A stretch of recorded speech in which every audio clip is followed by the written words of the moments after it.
안녕하십니까. 암호화폐 정보를 전달해드리는 닥터 비트맨입니다. 네, 월요일도 이렇게 마무리가 되어가고 있습니다. 하루하루가 굉장히 빨리 지나가는 것 같은데요. 네, 즐거운 크리스마스가 벌써 눈앞에 다가왔습니다. 시간 참 빠르다, 이런 생각이 듭니다. 오늘 하루 남은 시간 편안히 보내시길 바라면서 제가 준비해온 소식으로 넘어가도록 하겠습니다.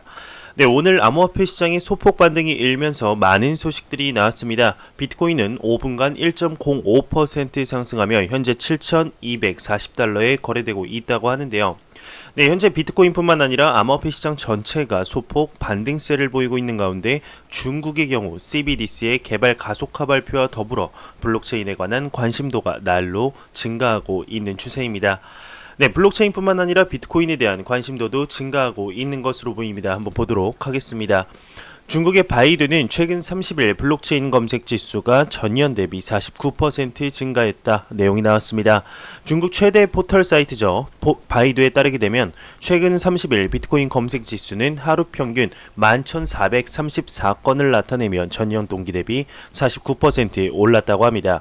하지만 전주 대비해서는 77% 감소한 것으로 나타났다고 하는데요. 네, 한편 최근 30일 비트코인 검색 지수는 하루 평균 26,627건을 나타내며 전년 동기 대비 36% 감소, 전주 대비해서는 28% 감소했다고 합니다. 네, 중국의 바이두에서 블록체인에 관한 검색 지수가 전년 대비는 크게 증가를 했다는 언급이었습니다. 네, 이 바이두뿐만 아니라 암호화폐에 관련된 지표 중 하나인 구글 트렌드에도 중국의 검색량이 1위라고 합니다. 네, 구글 트렌드에서 블록체인 검색량이 중국이 1위라고 합니다. 구글 트렌드 검색 지수의 데이터에 따르게 되면 최근 7일 블록체인 검색량이 가장 많은 국가는 중국, 세인트헬레나, 카메룬, 코트디부아르, 싱가포르 순이었다고 합니다. 네, 비트코인 검색량은 1위에서 5위가 나이지리아, 네덜란드, 체코, 가나, 남아공 순으로 나타났다고 하네요. 네, 바이두와 구글 트렌드 지표 모두 중국의 큰 관심도를 볼 수 있었습니다. 그만큼 중국 내에서 현재 암호화폐에 관한 기조가 그렇게 좋지는 않지만 그와는 반대로 관심도는 증가하고 있다, 이렇게 볼 수가 있겠죠. 네, 앞서 언급했지만 현재 중국 내에서 디지털 위안화와 관련하여 많은 소식들이 나오고 있습니다. 현재 테스트를 실시하며 내년 출시를 위해서 긴박하게 달려가는 모습을 볼 수가 있는데요. 네, 중국의 한 고위 관계자가 디지털 위안화와 비트코인과는 다르다 언급을 했습니다. 보도록 하겠습니다. 네, 중국의 인민은행 고위 관계자는 디지털 위안화는 비트코인과 리브라와는 다르다 언급을 했습니다. 중국 유력 금융 미디어 상하이 증권보에 따르게 되면 무장춘 인민은행 디지털 화폐 연구소장이 21일 베이징에서 열린 2019 중국 금융학회 학술 연례 회의에서 인민은행이 개발하는 디지털 위안화는 사람들이 생각하는 암호화폐가 아닌 위안화의 디지털 버전이라며 위안화는 결제용이지 투기용이 아니다, 다시 한번 강조를 했습니다. 네, 이어서 디지털 위안화는 비트코인의 투기적 특성을 전혀 지니지 않고 리브라 등 스테이블 코인처럼 통화 바스켓을 기반으로 가치를 지탱할 필요도 없다 설명을 했는데요. 네, 디지털 위안화 DCP 개발 현황에 대해서는 DCP 톱다운 설계, 표준 재정, 기능 개발, 통합 테스트 등 작업을 기본적으로 마친 상태라며 시범 지역을 정해서 DCP 기능을 최적화하는 데 주력할 것이다 언급을 했습니다. 네, 디지털 위안화는 암호화폐가 아닌 위안화의 상위 버전이라는 언급이었죠. 네, 하지만 과연 비트코인이 탄생하지 않았다면 중국이 디지털 위안화라는 것을 생각할 수 있었을지 의문이 드는 것은 사실입니다. 네, 약간 언급에 이질감이 느껴지는 것은 저뿐만이 아니라는 생각이 드는데요. 네, 인민은행의 경우 과거 디지털 화폐의 개발을 가속화하겠다 언급과 더불어서 비트코인의 역사에 관한 컨텐츠를 개발, 배포할 뿐만 아니라 비트코인과 이더리움에 관한 기술 또한 교육 컨텐츠로 개발하며 시민들에게 배포하는 모습을 보여주었죠. 네, 이런 것들을 볼 때 과연 디지털 위안화와 암호화폐와의 상관관계가 고위 관계자의 언급처럼 아무런 관계가 없는 것일까요? 네, 개인적으로는 절대 아니라는 생각이 듭니다. 네, 현재 중국이 디지털 위안화에 목숨을 거는 이유 중 하나가 바로 미 달러의 패권에서 벗어나겠다는 이유가 가장 큽니다. 네, 더 이상 달러의 움직임에 놀아나지 않겠다라는 생각인데 이에 생각이 같은 국가들이 속속 나타나고 있습니다. 달러의 가치가 예전보다 하락하며 패권이 흔들리는 징후들이 여기저기서 나타나고 있는데요. 이에 관한 말레이시아의 총리의 언급을 보도록 하겠습니다. 네, 암호화폐의 달러화 대체 말레이시아 총리는 찬성한다 언급을 했습니다. 이란 온라인 미디어 IFP 뉴스에 따르게 되면 말레이시아 총리 마이티르 모하맛이 이제 말레이시아 수도에서 열린 2019 쿠알라룸푸르 포럼에서 달러화를 암호화폐로 대체하자는 하산 로하니 이란 대통령의 제안에 찬성한다 밝혔습니다. 네, 이와 관련해 그는 무슬림 국가에서 달러를 사용할 때 제재를 받게 돼 경제 발전이 억제될 때가 있다며 이란 대통령의 제안은 검토해볼 만하다고 설명을 했는데요. 네, 암호화폐의 달러화 대체에 대해 말레이시아의 총리가 찬성한다는 내용이었습니다. 네, 여기서 나오는 이란 대통령의 제안이 정확히 무슨 내용인지 내용을 가져와 봤습니다. 이 제안을 보기 전에 코인마켓캡에서 가격 보고 다음 내용으로 넘어가도록 하겠습니다. 네, 코인마켓캡 말고 다시 그냥 본론으로 넘어가도록 하겠습니다. 요즘 코인마켓캡에서 가격을 보여주지 말라는 분들의 좀 이런 제안이 있어서 오늘 하루만큼은 코인마켓캡에서 가격을 좀 건너뛰도록 하겠습니다. 네, 다시 본론으로 들어가겠습니다. 말레이시아의 총리가 찬성한 이란 대통령의 제안이 과연 정확히 무엇일까요? 한번 보도록 하겠습니다. 네, 이슬람 암호화폐 창설 제안한 이란 대통령이 미국의 경제 패권에 맞서자 이렇게 언급을 했습니다. 네, 하산 로하니 이란 대통령이 이슬람 암호화폐 창설을 제안했다고 하는데요. 네, 20일 AP에 따르게 되면 하산 로하니 이란 대통령은 말레이시아에서 열린 이슬람 회의에서 미국의 경제 패권과 싸우기 위해 이슬람 국가의 금융 및 무역 협력을 강화할 것을 촉구했습니다. 네, 로하니 대통령은 이슬람 금융 지불 능력을 강화하고 미국 달러화에 대한 의존도를 줄이기 위해 이슬람 암호화폐 창설을 제안했다고 하는데요. 네, 그는 미국 달러와 금융체제의 지배로부터 스스로 구하는 방안을 고안해야 한다고 강조를 했습니다. 네, 말레이시아에서 열린 이 회의에서 사우디아라비아, 인도네시아 그리고 파키스탄 등 주요 이슬람 국가는 참여하지 않았다고 하는데 사우디아라비아는 이란의 라이벌 이슬람 국가로 분류된다고 합니다. 네, 이란이 2015년 맺은 이란 핵 협상에서 지난해 이탈한 이후 미국은 이란에 대한 경제 제재를 가하고 있는데요. 네, 이 때문에 휘발유 가격이 급등을 했고 이란 내에선 격렬한 시위가 발생을 했다고 합니다. 네, 지난 8월 7일부터 단행된 1차 제재 예선 이란 정부의 달러화 구매, 이란 리알화 관련 거래 금지 조치 등이 시행됐다고 하는데요. 11월 5일부터 시작된 2차 제재에서 이란의 주력 수출품인 석유를 포함한 거의 모든 수출입이 제재 대상에 올랐다고 하네요. 네, 이슬람 암호화폐 창설을 제안한 이란 대통령의 언급이었습니다. 중국과 마찬가지입니다. 같은 맥락을 이어가고 있죠. 미국 달러와 금융체제의 지배로부터 스스로 구하는 방안을 고안해야 한다는 의미에서 언급을 한 것인데요. 네, 이러한 국가들의 움직임이 현재 가속화되고 있습니다. 전부터 말씀드렸지만 미 달러의 패권의 영향에서 벗어나기 위한 국가들로부터 가속화가 되고 있죠. 특히 베네수엘라의 경우가 대표적인데 자체 암호화폐인 페트로를 정식 발행 시작하면서 많은 국가와 암호화폐 업계에 관심을 받았었습니다. 하지만 처음이라 그런가요? 아니면 자국 화폐인 볼리바르의 신용도가 크게 하락하며 정부의 신뢰마저 하락한 영향일까요? 네, 오히려 암호화폐인 대쉬보다 못한 사용률을 볼 수 있었습니다. 네, 이런 것을 볼 때 암호화폐를 창설한다 해도 자국민으로부터의 신뢰를 받지 못한 정부라면 성공적으로 이루어낼 수 없다는 것을 볼 수가 있죠. 네, 무작정 자국 암호화폐를 발행하는 것이 능사는 아니라는 것이라는 말일 겁니다. 네, 또한 이러한 달러와의 탈피의 움직임을 미국이 모를 리가 없을 겁니다. 이러한 기조 속에서 과연 미국은 어떤 식으로 미 달러의 패권을 다시 잡아올 방법을 찾게 되고 실행하게 될지 조금 더 봐야 될 것 같습니다. 네, 리플에 관한 소식이 두 가지 나왔습니다. 리플의 CEO 브래드 갈링하우스가 내년 리플의 네트워크가 600% 증가할 것이다 전망을 했는데요. 이뿐 아니라 디지털 자산의 해가 될 것이다 언급을 했습니다. 보도록 하겠습니다. 네, 리플의 CEO는 2020년이 디지털 자산의 한 해가 될 것이다 언급을 했었습니다. 암호화폐 전문 미디어 더 데일리 호들에 따르게 되면 브래드 갈링하우스 리플 CEO가 2020년은 디지털 자산의 한 해가 될 것이다 언급을 했습니다. 네, 이와 관련 그는 XRP 등 국가 간 결제를 용이하게 하는 솔루션에 대한 수요가 한층 더 확대될 것이라며 글로벌 주요 은행은 내년을 기점으로 본격적으로 디지털 자산을 보유하고 거래할 것이고 더 많은 모바일 결제 업체가 암호화폐와 블록체인 기술을 지원하고 암호화폐 거래소는 주요 플랫폼을 중심으로 합병 등을 진행 업계가 재편될 것이다. 기업 채택률 증가, 은행 솔루션 지원 확대, 거래소 합병은 비트코인을 비롯한 암호화폐 시장의 새로운 불마켓을 가져다 줄 것이다. 언급을 했습니다. 네, 2020년이 디지털 자산의 한 해가 될 것이라는 빵영의 언급을 보았습니다. 이러한 소식과 더불어 며칠 전 리플이 시리즈 C 투자 유치를 성공적으로 마감하며 2억 달러의 투자금을 유치했었죠. 네, 이후 리플사의 평가액이 100억 달러나 급증을 했다고 합니다.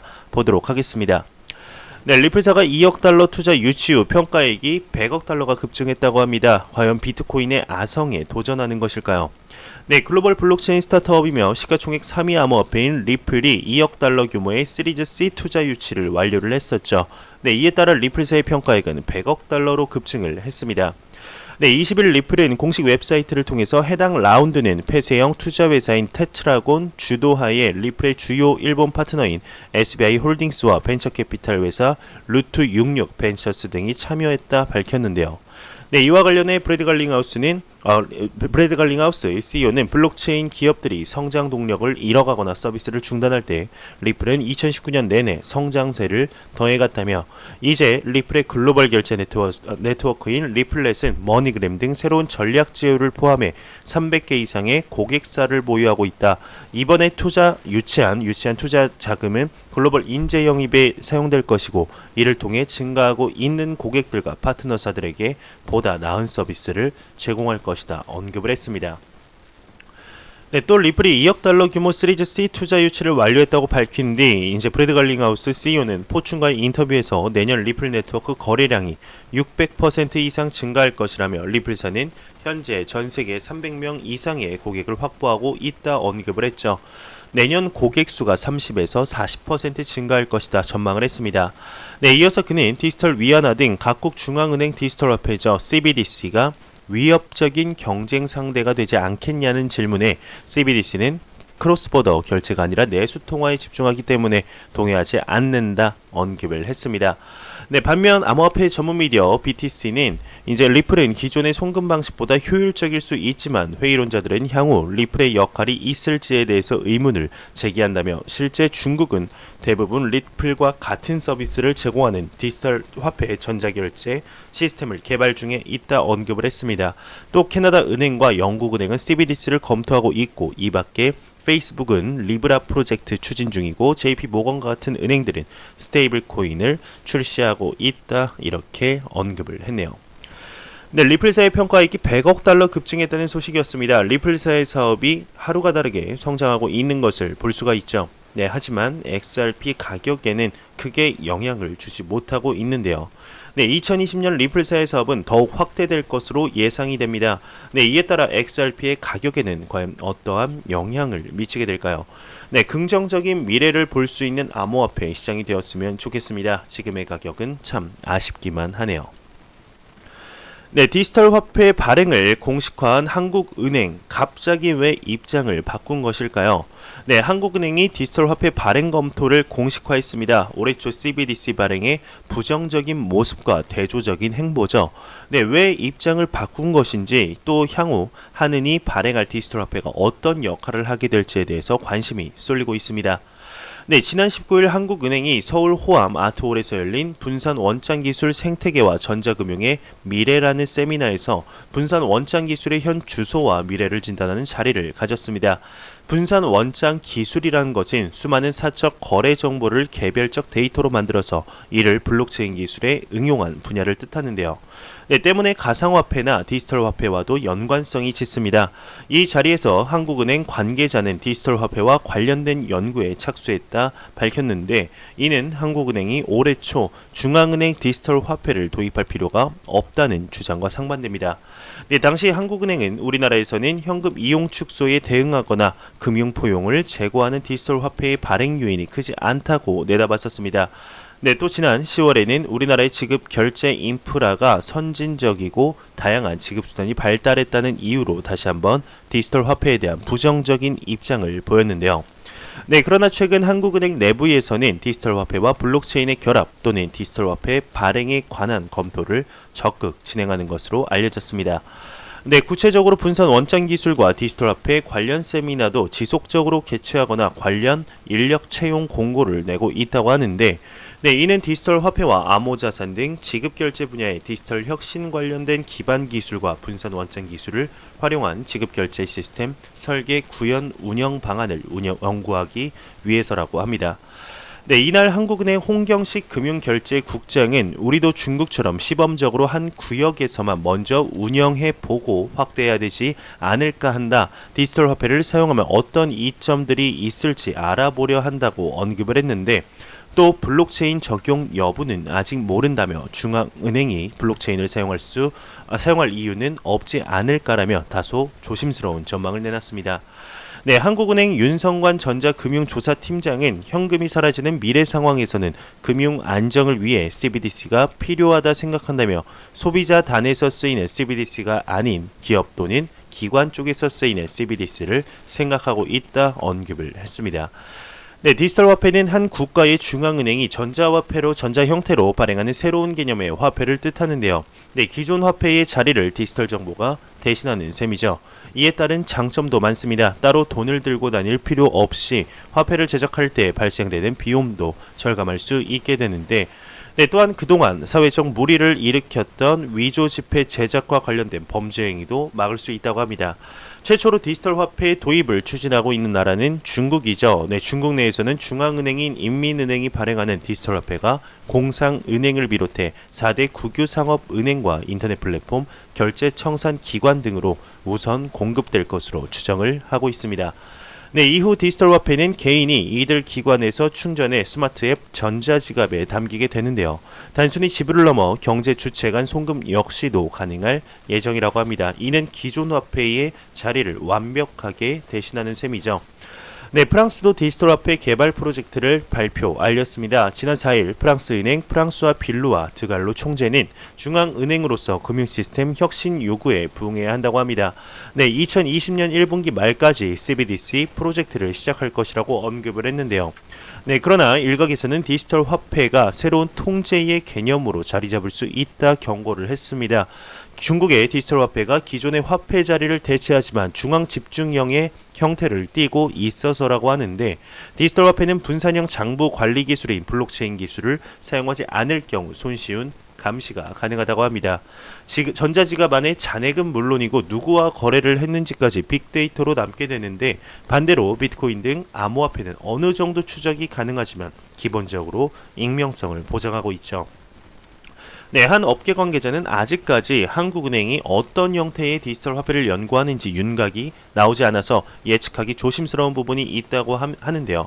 네, 다만 일반 소비자들이 사용하는 디지털 화폐가 아니기 때문에 블록체인 기술이 적용되지 않을 가능성도 높다고 봅니다.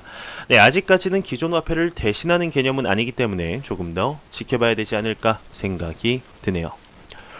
네, 카카오 게임즈가 블록체인 기반 광고 특허를 출원했습니다. 네, 지난 10월 30일 카카오 게임즈는 블록체인 기반의 광고 중계 방법, 그리고 서버 및 컴퓨터 프로그램이란 명칭의 특허를 출원한 것으로 나타났습니다.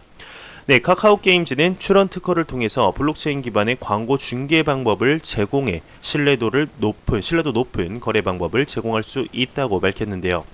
네, 광고주가 온라인 광고를 선호하는 현상은 광범위하게 확산되고 있습니다. 하지만 광고주가 광고 대행사를 찾고 광고에 따른 비용이 적정한 가격인지 여부를 판단하는 과정에는 많은 시간이 소요된다고 하는데, 네, 이 때문에 여러 광고주는 중개인을 통해 광고 대행사와 광고 계약을 맺습니다.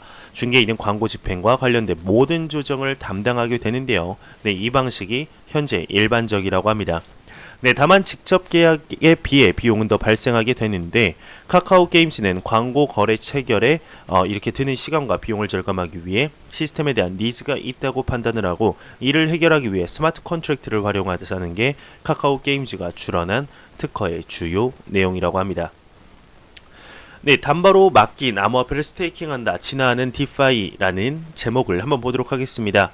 네, 스테이킹은 암호화폐 산업에 자주 등장하는 단어입니다. 보유한 암호화폐의 유동성을 묶어둔 대신 블록체인 프로젝트의 의사결정에 참여하거나 보상을 받는 거죠. 네, 묶인 암호화폐는 말 그대로 거래되지 않습니다. 그런데 스테이킹된 암호화폐를 활용하는 방식의 상품이 등장하고 있습니다. 암호화폐 투자자는 스테이킹도 하고 다른 방식으로도 이익을 취할 수 있게 되는 거죠. 네, 가장 대표적인 형태는 암호화폐를 담보로 스테이블 코인을 발행하고 담보로 잡힌 암호화폐를 스테이킹하는 렌딩 플러스 스테이킹 구조입니다. 파생 상품 투자와 스테이킹이 연계된 서비스도 인기를 얻고 있는데요. 네, 암호화폐 렌딩과 스테이킹을 결합한 대표적인 사례는 TTC 재단의 금융서비스 티그리스 프로토콜이라고 합니다.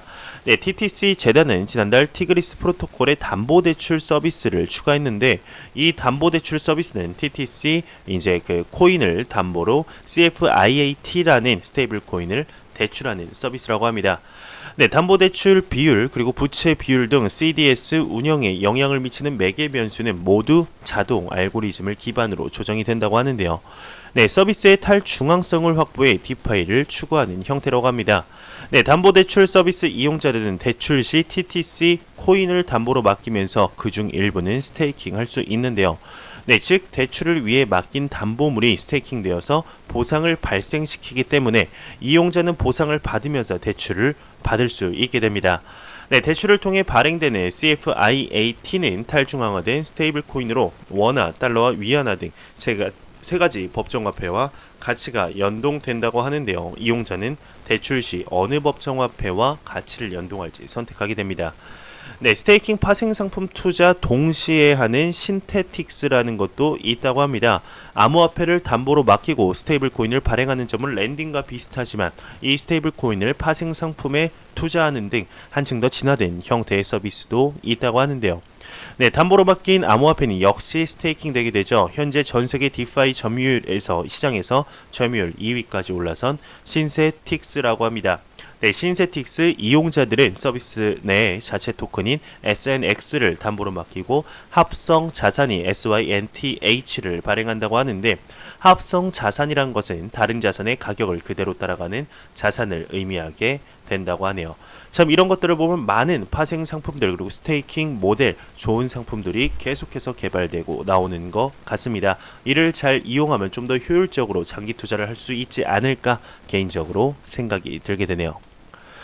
네, SBI그룹과 독일 2위 증권거래소와 제휴를 맺었습니다. 유라시아에서 암호화폐 사업을 전개하겠다는 언급인데요. 네, SBI그룹은 독일 넘버2의 증권거래 운영업체 슈투트가르트 그룹과 합작하면서 아시아와 유럽 암호화폐 관련 비즈니스를 전개한다고 합니다.